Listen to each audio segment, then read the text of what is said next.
তবে এনসিপির সবগুলো নেতাই আমার কাছে এসেছে, তাদেরকে আমি গাইড করেছি, সংশোধন করার চেষ্টা করছি। না, আমি যতটুকু ঠিক করি ফরহাদ মজহারের মতো ভণ্ডরা ততটুকু নষ্ট করে। বাংলাদেশে আপনারা আগস্টের 5 তারিখের পর কোনো সংস্কার করতে পারেন নাই, পারছেন?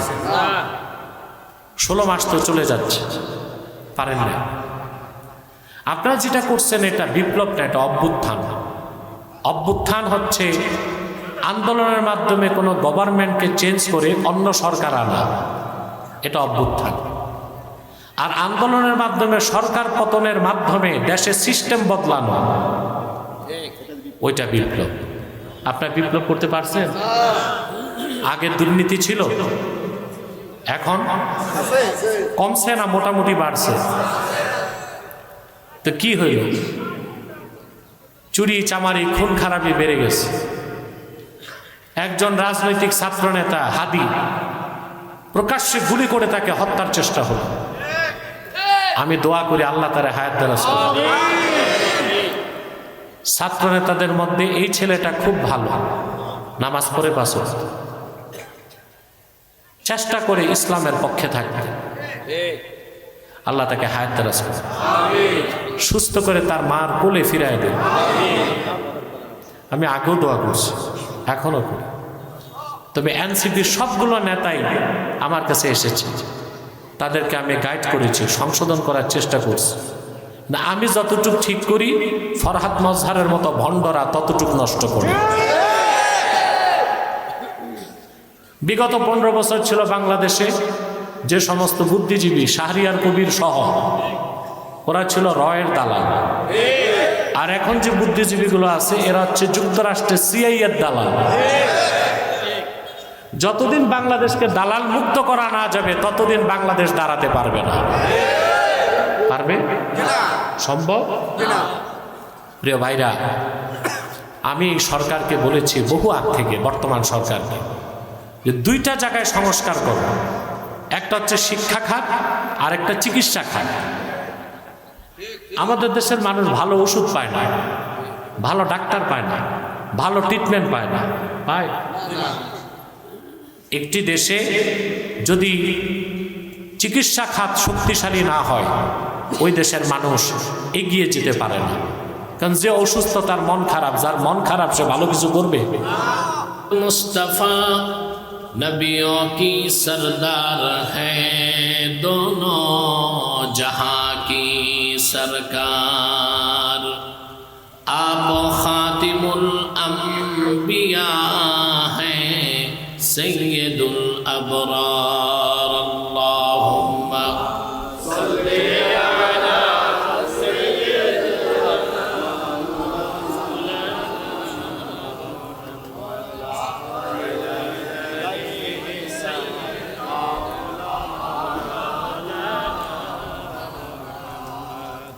मदीने की हवा से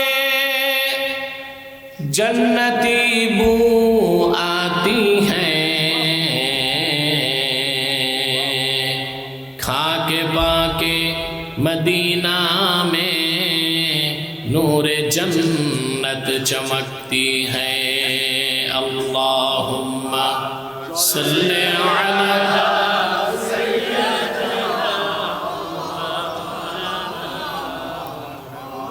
وعلى آله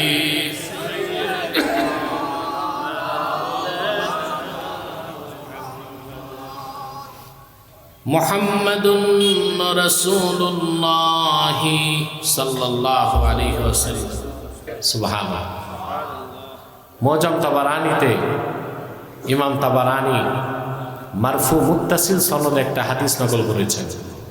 রাসূলুল্লাহ সাল্লাল্লাহু আলাইহি ওয়াসাল্লাম ইরশাদ করেছেন, মা রাফা'a কওমুন আকুফাহুম ইলাল্লাহি তাআলা ইয়াসআলুনাহু শাইআ ইল্লা কানা হাক্কান আলাল্লাহি আন ইয়াদআ ফি আইদিহিম আল্লাযী সাআলুহু। সুবহানাল্লাহ। মুআজ্জাম তাবারানীর হাদিস। রাসূলুল্লাহ সাল্লাল্লাহু আলাইহি ওয়াসাল্লাম ইরশাদ করেছেন, আমার উম্মতের কোনো একটি দল যদি আল্লাহর কাছে হাত পেতে দেয়, সবাই মিলে আল্লাহর কাছে কিছু চায়, আল্লাহর উপর ওয়াজিব হয়ে যায়, হক হয়ে যায়, তারা যা চায় তাদের হাতে আল্লাহ তা ঠেলে দেন। তাহলে একটু পরে মুনাজাত করবো, আমাদের গুনাহ মাফ হবে, দোয়া কবুল হবে ইনশাআল্লাহ, আল্লাহ কবুল করবে। এখন শয়তান তো ওয়াসওয়াসা দিবে, শয়তান আপনাকে মুনাজাতের আগে উঠাবার চেষ্টা করবে, বিশৃঙ্খলা করার চেষ্টা করবে। আমরা কি শয়তানকে সুযোগ দিব? আমরা নেক নিয়ত করে শয়তানের নাপাক ডালে একটা চপেটাঘাত করব। আমরা নিয়ত করছি কিছুক্ষণ পরে আজকের মুনাজাত করে গুনাহ মাফ করে নিষ্পাপ বেহেশতি আল্লাহওয়ালা হয়ে বাড়ি যেতে চাই। কারা কারা হাত তুলে আল্লাহকে দেয়? আল্লাহ কবুল করুন, আল্লাহ মঞ্জুর করুন। যে ভাইরা দাঁড়িয়ে আছেন, আপনারা যেখানে জায়গা পান বসে যান। মানুষ আসবে আর বসবে, কেউ দাঁড়িয়ে থাকার সুযোগ নাই। স্বেচ্ছাসেবক তোমরাও বসে যাও, কেউ দাঁড়িয়ে থাকবেন না। আসুন, তিলাওয়াতের মাধ্যমে আলোচনায় প্রবেশ করছি। আমার সঙ্গে আপনারাও পড়বেন, যারা প্রতিটি বাক্যের, প্রতিটি শব্দের, প্রতিটি অক্ষরের নূরকে আল্লাহ তাআলা আমাদের সিনায় বিকশিত করে দেন। আউযু বিল্লাহি মিনাশ শাইতানির রাজীম। বিসমিল্লাহির রাহমানির রাহিম। কুল ইন কুনতুম তুহিব্বুনাল্লাহা ফাত্তাবিউনি ইউহিব্বুকুমুল্লাহু ওয়া ইয়াগফির লাকুম যুনুবাকুম ওয়াল্লাহু গফুরুর রহিম।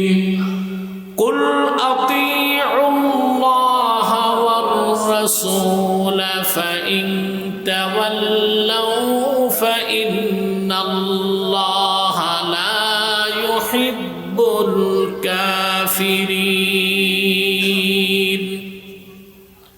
আল্লাহ তাআলা বলেন,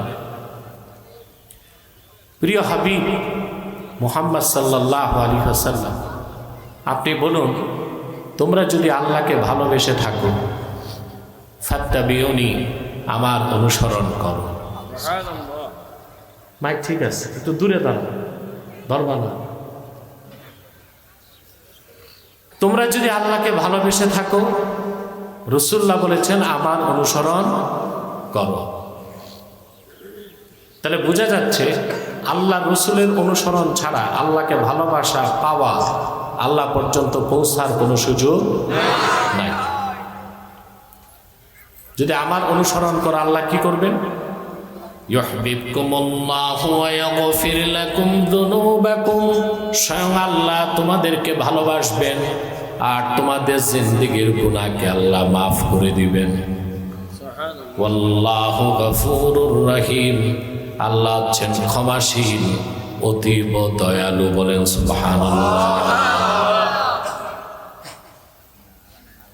রাসূলুল্লাহ সাল্লাল্লাহু আলাইহি ওয়াসাল্লামের অনুসরণকে বাদ দিয়ে, ওনার আনিত দ্বীন ইসলামকে গ্রহণ না করে, ওনার রেখে যাওয়া সুন্নতের অনুসরণ বাদ দিয়ে কোনো ধর্ম, মতবাদ, ইজম পালনের মাধ্যমে, সাধনার মাধ্যমে আল্লাহকে পাওয়ার কোনো সুযোগ নাই, কোনো ব্যবস্থা। এ কথাটা স্পষ্ট। দ্বিমতের কোনো সুযোগ আছে? পৃথিবীতে ইসলাম ছাড়া যত ধর্ম আছে, আছে না? ইসলাম ছাড়া যত ধর্ম সবই তো অন্ধকার। কার কথা? একমাত্র ইসলাম হচ্ছে আল্লাহর নূর, আর সব অন্ধকার। আল্লাহ রাব্বুল আলামিন বলেন, ইউরিদুনা আন ইউতফিউ নূরাল্লাহি বিআফওয়াহিহিম ওয়া ইয়াবাল্লাহু ইল্লা আন ইউতিম্মা নূরাহু ওয়ালাউ কারিহাল কাফিরুন। কাফেরেরা চায় তাদের মুখের ফু দিয়ে আল্লাহর নূরকে নিভায় দিবে, ইসলামকে নিভায় দিবে, অথচ আল্লাহ তাআলা তার নূরকে পরিপূর্ণতা দান করা ছাড়া অন্য সব কিছুকে অস্বীকার করেছেন। ইসলাম হচ্ছে নূর। ইসলাম কি? বাকি সব জুলুমাত, বাকি ধর্মগুলো বিকৃত, মিথ্যা আশ্রিত, রিজেক্টেড, মেয়াদ উত্তীর্ণ, মন গড়া, কল্পনা প্রসূত। ওই ধর্মগুলো যারা পালন করে তাদের উদ্দেশ্য হচ্ছে আল্লাহকে পাওয়া। উদ্দেশ্য কি? তাদের উদ্দেশ্য মহৎ, তরিকা খারাপ। উদ্দেশ্য কি? তরিকা মক্কায় যে কুরাইশ কাফের ছিল, আবু জেহেল সহ যত কুরাইশ কাফের ছিল, আশ্চর্য হবেন একজন কুরাইশ কাফেরও নাস্তিক ছিল না, সবাই আল্লাহকে বিশ্বাস করত কিনা? কেউ একজনও নাস্তিক ছিল না, আস্তিক ছিল। কি ছিল? কিন্তু ছিল কাফের। আস্তিক হলেও ছিল কি? তারা আল্লাহকে বিশ্বাস করতে। কোরআন শরীফে আল্লাহ বলেছেন, وَلَئِن سَأَلْتَهُم مَّنْ خَلَقَ السَّمَاوَاتِ وَالْأَرْضَ وَسَخَّرَ الشَّمْسَ وَالْقَمَرَ لَيَقُولُنَّ اللَّهُ। প্রিয় হাবিব মুহাম্মদ সাল্লাল্লাহু আলাইহি ওয়াসাল্লাম, আপনি যদি কুরাইশ কাফেরদেরকে জিজ্ঞেস করেন এই আকাশ ও জমিনকে কে সৃষ্টি করেছেন, চাঁদ আর সূর্যকে কে নিয়ন্ত্রণ করেন, তারা বলবে আকাশ ও জমিনের যিনি স্রষ্টা, চাঁদ ও সূর্যকে নিয়ন্ত্রণ করেন তিনি আর কেউ নন, তিনি আল্লাহ রাব্বুল আলামিন। ওরা আল্লাহকে বিশ্বাস করত? জি, মক্কার কুরাইশ কাফেররা আল্লাহকে বিশ্বাস করত, আস্তিক ছিল, কিন্তু করত মূর্তি পূজা। করত কি? মূর্তি পূজা কেন করত? এটার জবাব কোরআনে আছে। ওরা বলেছে, মা না'বুদুহুম ইল্লা লিয়ুকাররিবুনা ইলাল্লাহি যুলফা। আমরা এই সব দেবদেবী লাত, মানাত, উজ্জা মূর্তিগুলোর ইবাদত করি এই জন্যে যেন তারা আমাদেরকে আল্লাহর কাছাকাছি পৌঁছায় দেয়। বলেন নাউজুবিল্লাহ। তাহলে তাদের উদ্দেশ্য ছিল খুবই মহৎ। পদ্ধতি ছিল উদ্দেশ্য কি ছিল? আল্লাহকে পাওয়া। কিন্তু আল্লাহকে পেতে করতো কি? মূর্তি পূজা। তরিকা ছিল খারাপ। তরিকা ছিল কি? ইহুদিরা বলতো আমরা ওজাইরের ইবাদত করি আল্লাহকে পেতে। ওজাইরকে মনে করতো তার আল্লাহর বেটা। নাউজুবিল্লাহ বলেন। খ্রিস্টানরা বলতো আমরা ঈসার ইবাদত করি আল্লাহকে পেতে। ওরা মনে করতো ঈসা হচ্ছে আল্লাহর বেটা। ঈসা এবং ওজাইর আল্লাহর নগণ্য দাস, আল্লাহর কোনো পুত্র বা বেটা নাই, ছিল না, হবেও না। ঠিক কিনা? ইহুদিরা ওজাইরের ইবাদত করত, তাদের দাবি ছিল আমরা আল্লাহকে পেতে চাই। খ্রিস্টানরা ঈসার ইবাদত করত, তাদের দাবি ছিল আমরা আল্লাহকে পেতে চাই। সকলের উদ্দেশ্য ছিল মহৎ, পদ্ধতি ছিল।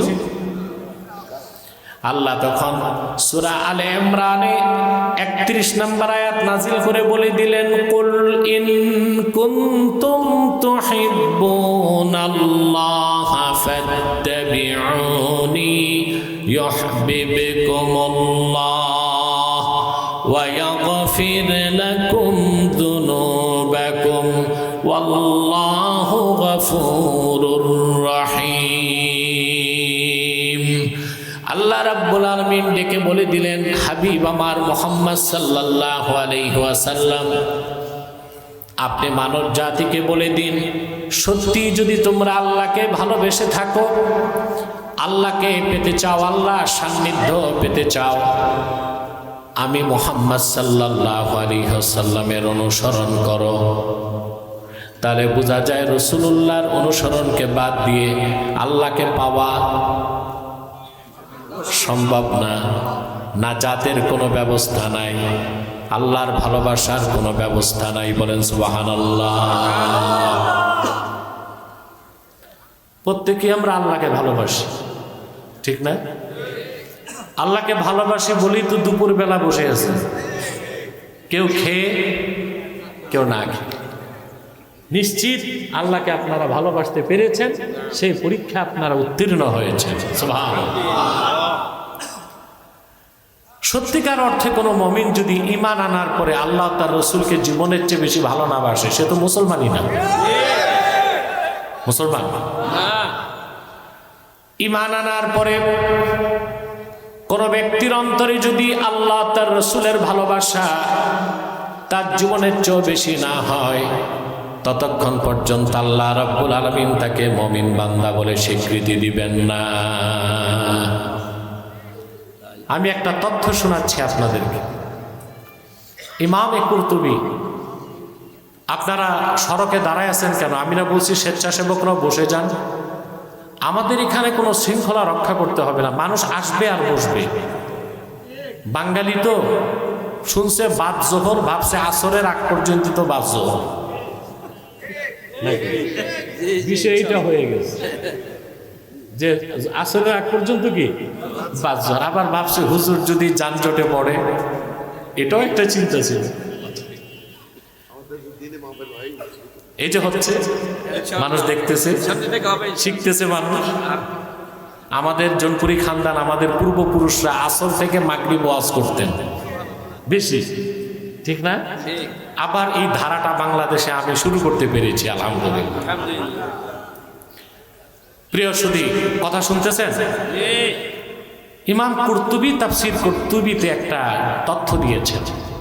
লাম্মা আমারা রাসূলুল্লাহ সাল্লাল্লাহু আলাইহি ওয়াসাল্লাম বিল হিজরা মিন মক্কাতাল মুকাররামাতি ইলাল মাদিনাতিল মুনাওয়ারা জাআলা আর-রাজুলু ইয়াকুলু লিআবিহি ওয়াল আবু লিইবনিহি ওয়াল আখু লিআখিহি ওয়ার রাজুলু লিজাওজাতিহি ইন্না ক্বাদ উমিরনা বিল হিজরা ফাতাসারা'a লিযালিকা বা'দুহুম ওয়া আবা আন ইউহাজিরা বা'দুহুম।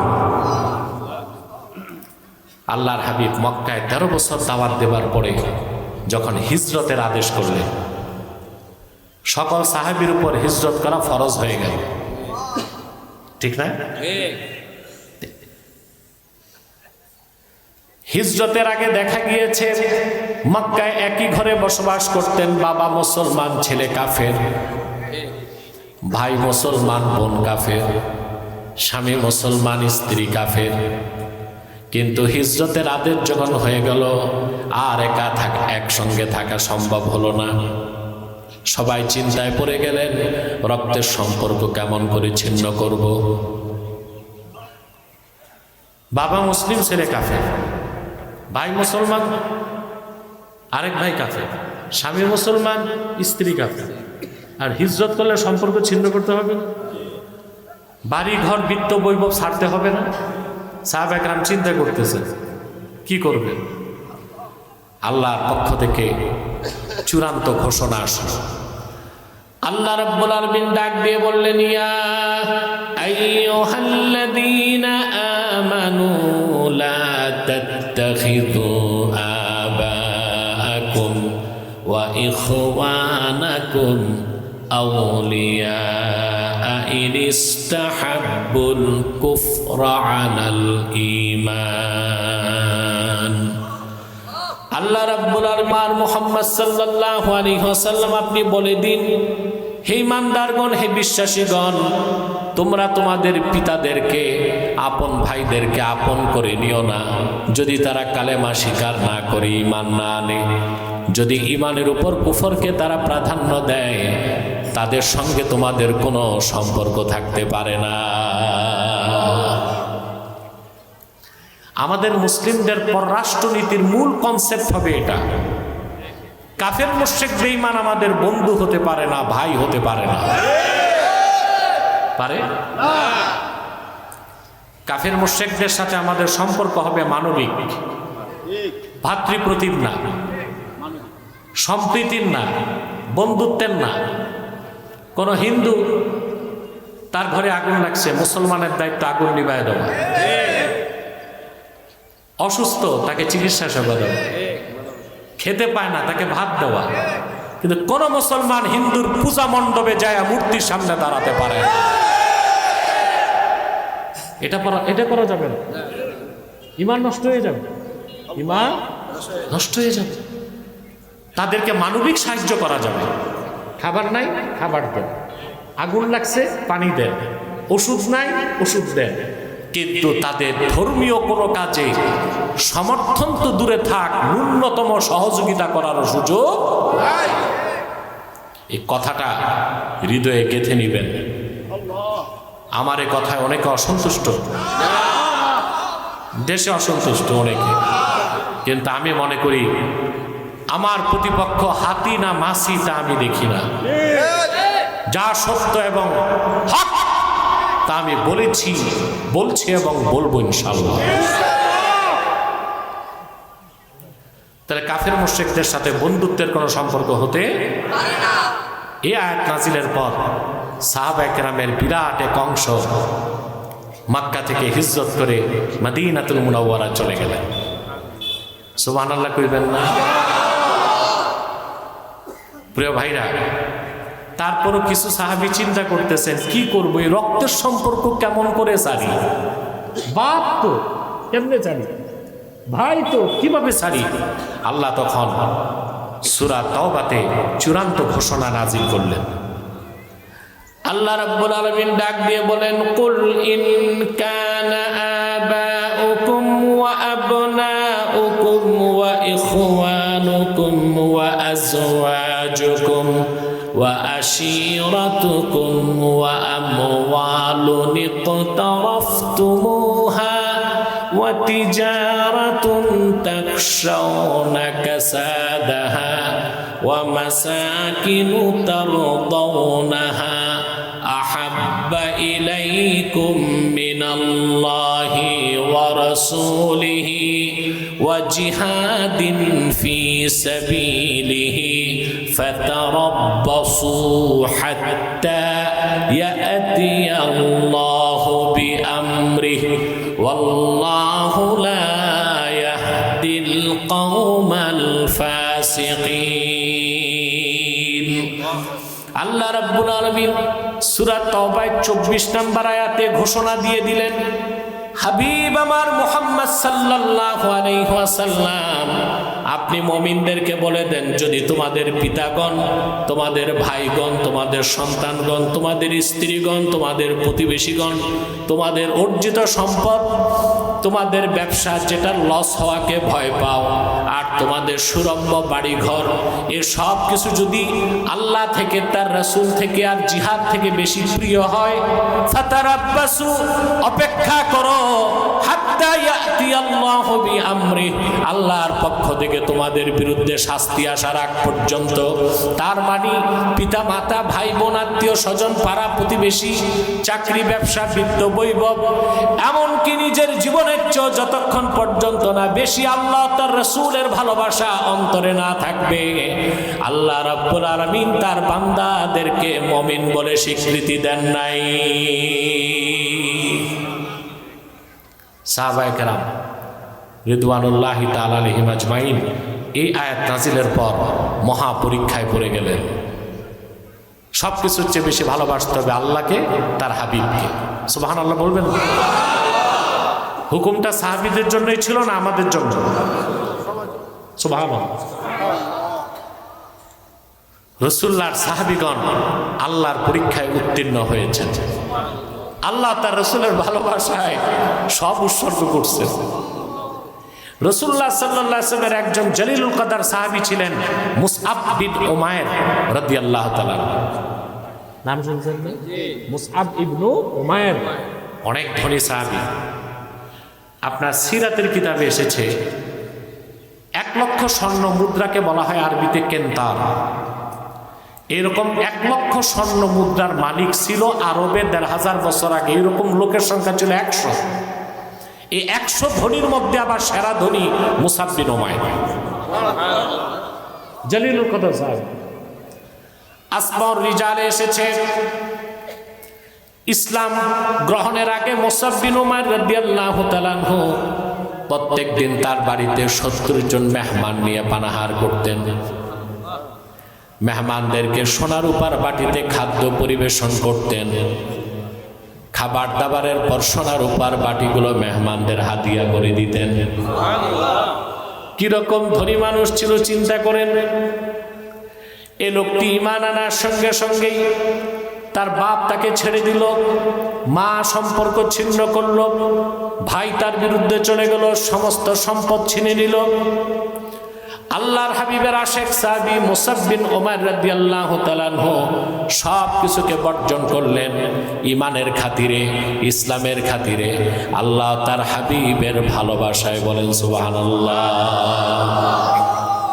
বদর যুদ্ধে মুসাব বিন উমাইর রাসূলুল্লাহর পক্ষে জিহাদ করছে, আর তার আপন ভাই, একই মায়ের পেট থেকে আসা আপন ভাই আমের বিন উমাইর, সে ছিল কাফের, সে রাসূলুল্লাহর বিরুদ্ধে যুদ্ধ করছে। বদর যুদ্ধে আল্লাহ রাব্বুল আলামিন তার হাবিবকে মহাবিজয় দান করেছেন। সুবহানাল্লাহ বলবেন। 70 জন কাফের নেতা বন্দী হয়েছিল, ওই 70 জনের একজন ছিল মুসাব বিন উমাইরের ভাই আমের বিন উমাইর। সাহাবায়ে কেরাম তার হাত পায়ের বাঁধন শক্ত করে বেঁধে দিলেন। চতুর আমের বিন উমাইর বললেন, শোনো সাহাবীরা, আমি রাসূলুল্লাহর সাহাবী, মুসাব বিন উমাইরের আপন ভাই। সাহাবীর পরিচয় পাওয়ার সঙ্গে সঙ্গে সাহাবায়ে কেরাম তার হাত পায়ের বাঁধন ঢিলা করে দিলেন। সকালবেলা মুসাব বিন উমাইর যখন আসলেন, সাহাবায়ে কেরাম তাকে বললেন, তোমার ভাইকে তো গ্রেফতার করছি, যখন তোমার পরিচয় পাইছি হাত পায়ের বাঁধন ঢিলা করে দিচ্ছি। মুসাব বিন উমাইর রাদিয়াল্লাহু তাআলা আনহু বললেন, শোনো সাহাবীরা, শোনো, কাবার মালিক আল্লাহর কসম, আল্লাহর হাবিবের বিপক্ষে যে কুলাঙ্গার অস্ত্র ধরেছে, সেই রকম আমের বিন উমাইর আমার ভাই হতে পারে না। বাঁধো, শক্ত করে তার হাত পাও বেঁধে দাও, উচ্চ মুক্তিপণ আদায় করে তারপরে ছাড়ো। এই ছিল সাহাবায়ে কেরামের আদর্শ। সুবহানাল্লাহ বলবেন না? কোনো সম্পর্ক নাই, সম্পর্ক হচ্ছে ঈমানের ভিত্তিতে। কিসের ভিত্তিতে? প্রিয় ভাইরা আমার, উহুদ যুদ্ধে মুসাব বিন উমাইর রাসূলুল্লাহর সামনে দাঁড়ায় লড়াই করতে করতে শাহাদাত বরণ করছে। উহুদের যুদ্ধে আল্লাহর হাবিবের রক্ত মুবারক ঝরেছে, আপনারা জানেন। রাসূলুল্লাহর দান শহীদ হয়েছে, আপনারা জানেন।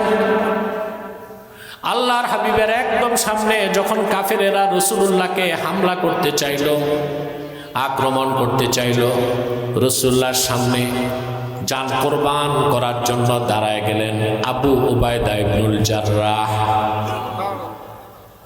তিনি সামনে দাঁড়ায় সব অস্ত্রের আঘাত নিতে লাগলেন।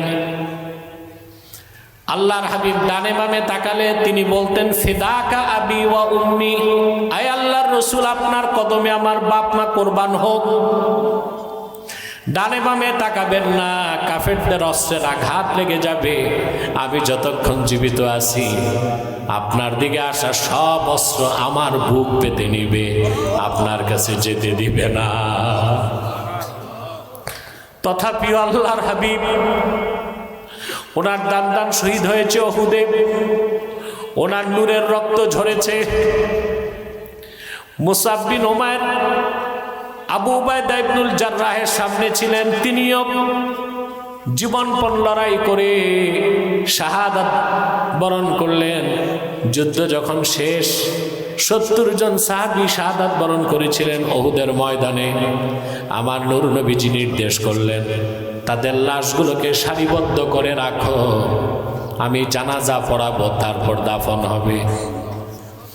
70 জন সাহাবীর লাশ মোবারক রাখা হলো উহুদের ময়দানে। আল্লাহর হাবিব মুসাব বিন উমাইরের সামনে যে দাঁড়ালেন,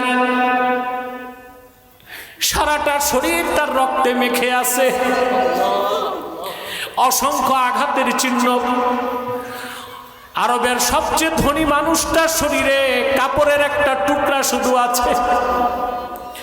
আল্লাহর হাবিব বললেন, সাহাবীরা, এই হলো আমার মুসাব বিন উমাইর। ওয়ালাকাদ রাআইতুহু ওয়া আলাইহি বুরদান লা তুরাফু কিমাতুহুমা ওয়া ইন্না শিরাকানা আলাইহি মিন যাহাবিন।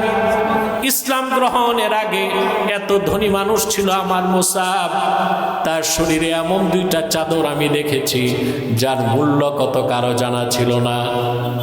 আর আমার মুসাব যে জুতা পায়ে দিয়া হাঁটতো সেই জুতার ফিতা ছিল খাঁটি সোনার তৈরি। এ লোকটা সব কিছু উজাড় করে দিলেন, বাবা ছাড়লেন, মা ছাড়লেন, ভাই ছাড়লেন, সম্পদ ছাড়লেন, বিত্ত বৈভব ছাড়লেন, পরিশেষে নূর নবীজির কদমের সামনে দাঁড়ায় জীবনটাও দিয়ে দিলেন।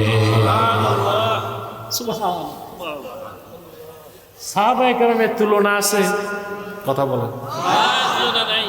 গৌসে পাক শেখ আব্দুল কাদের জিলানীকে লোক জিজ্ঞেস করছিল, ওনার মুরিদ, কথাটা কোনো পাতলা কথা না, মেশকাতে শরাবের কাতে আছে।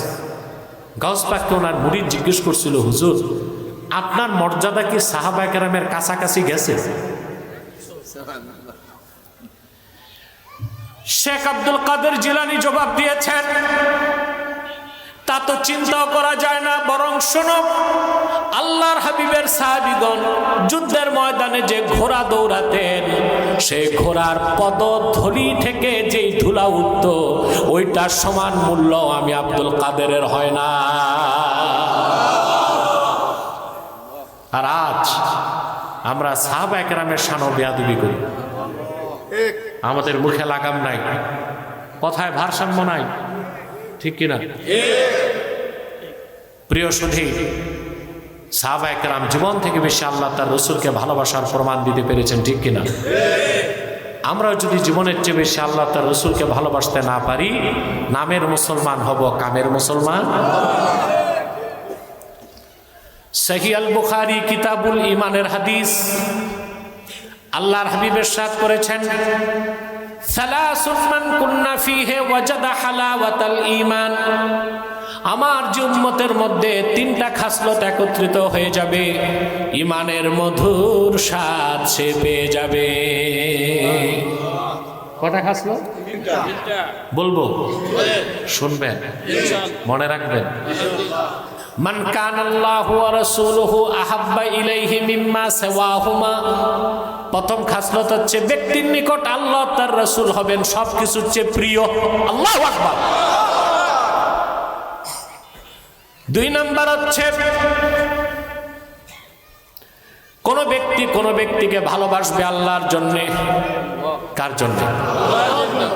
আমরা কি নেতাদের ভালোবাসি আল্লাহর জন্যে, নাকি ভোটের জন্যে আর নোটের জন্যে? ভোটের জন্যে, নোটের জন্যে, ঠিক কিনা? মুমিনকে ভালোবাসবে কার জন্যে? ওখানে পলিটিক্যাল ইন্টেনশন থাকবে না, পার্থিব কোনো চিন্তা থাকবে না। মুমিনকে ভালোবাসবে আল্লাহর জন্য। সুবহানাল্লাহ। তিন নাম্বার খাসলাত হচ্ছে ওয়ামান ইয়াকরাহু আইয়াউদা ফিল কুফরি বাদা ইদ আনকাযাহুল্লাহু কামা ইয়াকরাহু আইয়ুলকা ফিন্নার। ঈমান আনার পরে ব্যক্তির নিকট ঈমানটা এত প্রিয় হয়ে যাবে, আবার কাফের হওয়াকে ওই রকম অপছন্দ করবে সে যেভাবে জ্বলন্ত আগুনে নিক্ষেপ করাকে অপছন্দ করবে। প্রথমটাই হচ্ছে আল্লাহ তার রসুলের ভালোবাসা জীবনের চেয়ে বেশি হতে হবে। সুবহানাল্লাহ। এটাই ঈমান। এটা ছাড়া ঈমান থাকতে পারে না। তাহলে আমরা কি শিখলাম? আল্লাহ তার রসুলের ভালোবাসা জীবনের চেয়ে বেশি হতে হবে, আর আল্লাহকে পেতে হলে আল্লাহ রসুলের অনুসরণ করতে হবে। এক কথায় ইত্তেবায়ে রসুল, রসুল্লাহর অনুসরণের অর্থ কি? রসুলুল্লাহর অনুসরণটাই ইসলাম। রসুলুল্লাহর অনুসরণের বাইরে কোনো ইসলাম, শরীয়ত, তরিকত, হাকিকত, মারেফত আছে শুধু মাইরের পর। আছে কি? আর কিছুই থাকতে পারে না।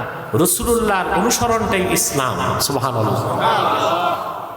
প্রিয় ভাইরা, চিন্তা করে দেখেন, আল্লাহর হাবিব যা আদেশ করেছেন, আল্লাহ ফরজ করে দিয়েছেন। তিনি যা নিষেধ করেছেন, আল্লাহ হারাম করে দিয়েছেন। তিনি যা পছন্দ করেছেন, আল্লাহ দিন বানায় দিয়েছেন। তিনি যা পছন্দ করেছেন, আল্লাহ বদ্দিন বানায় দিয়েছেন। রসুল্লাহর অনুসরণটাই তো ইসলাম। রসুল্লাহর আনিত শরীয়ত বা দিনের বাইরে ইসলামের কোনো অস্তিত্ব কল্পনা করা যায় না। আল্লাহর হাবিব বলছেন করো, আল্লাহ ফরজ করে দিয়েছে। তিনি বলেছেন করোনা, আল্লাহ হারাম করে দিয়েছে।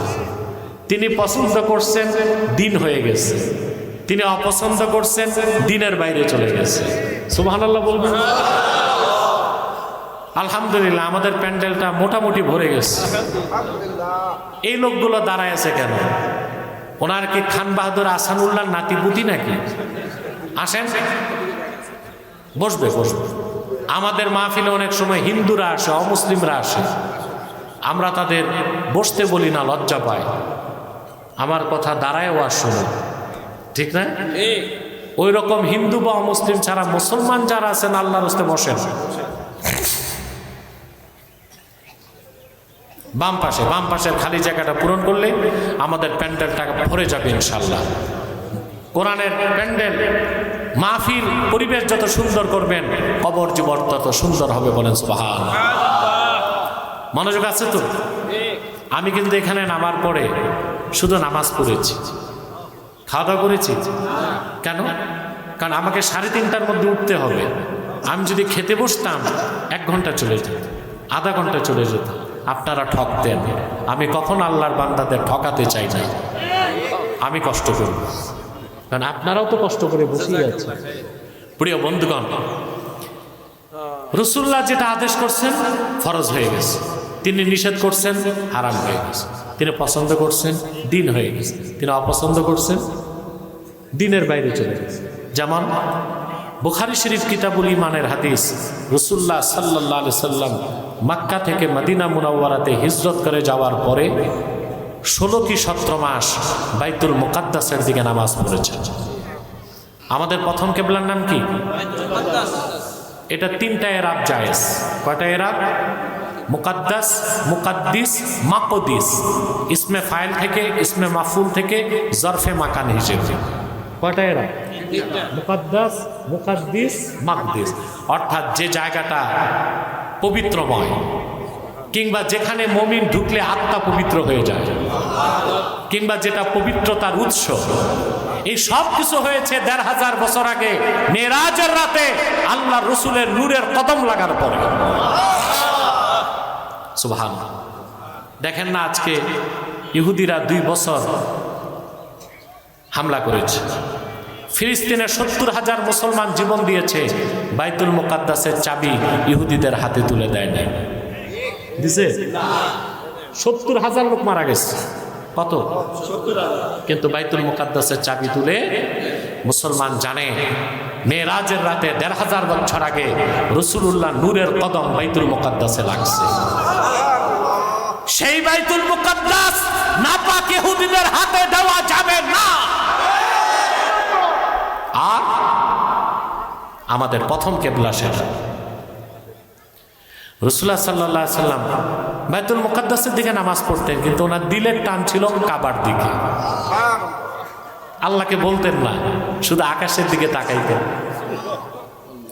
আহা সুবহানাল্লাহ। আল্লাহ তাআলা ডাক দিয়ে বলেন, কদ নারা তাকাল্লুবা ওয়াজহিকা ফিস সামা। হাবিব আমার মুহাম্মদ সাল্লাল্লাহু আলাইহি ওয়াসাল্লাম বারবার আকাশের দিকে তাকান, আমি তা লক্ষ্য করি। এটা আল্লাহ উল্লেখ করলেন কেন? উল্লেখ করার মতোই বিষয় ছিল, কারণ রাসূলুল্লাহ যতবার আকাশের দিকে তাকাতেন ওনার নূরের চেহারা মোবারক দেখতে আল্লাহর ভালো লাগতো। আল্লাহ বললেন, ফালানুওয়াল্লিয়ান্নাকা কিবলাতান তারদাহা। অচিরেই আমি আপনার মন যেটাকে কেবলা বানাতে চায় সেটারই কেবলা বানায় দিব। আল্লাহর হাবিব সাহাবায়ে কেরামকে নিয়ে মসজিদ নববী থেকে 7 কিলোমিটার দূরে মসজিদ জুল কেবলাতাইনে আসর নামাজ পড়তেছিলেন। 2 রাকাত নামাজ হয়ে যাবার পরে আল্লাহ ওহী নাজিল করে বললেন, ফাওয়াল্লি ওয়াজহাকা শাতরাল মসজিদিল হারাম। হাবিব আমার মুহাম্মদ সাল্লাল্লাহু আলাইহি ওয়াসাল্লাম আপনার নূরের চেহারাটা এখন থেকে কাবার দিকে ঘুরিয়ে ফেলুন। আল্লাহর হাবিব কাবাকে কেবলা বানাইতে চাইছেন, মুখে বলেন নাই, মনে চাইছেন, আল্লাহ করে দিয়েছে। সুবহানাল্লাহ। তিনি যা হুকুম করছেন ফরজ হয়ে গেছে। তিনি নিষেধ করছেন হারাম হয়ে গেছে, তিনি পছন্দ করছেন দিন হয়ে গেছে, তিনি অপছন্দ করছেন বদ্দিন হয়ে গেছে। ফাত্তাবিউনির এটাই ব্যাখ্যা, রাসূলুল্লাহর অনুসরণটাই ইসলাম, ঈমান, শরিয়ত, তরিকত, হাকিকত, মারিফত। রাসূলুল্লাহর অনুসরণের বাইরে, আনুগত্যের বাইরে, সুন্নাহের বাইরে ইসলাম নাই, কল্যাণ নাই, মুক্তি নাই, সমাধান নাই, নাজাত নাই।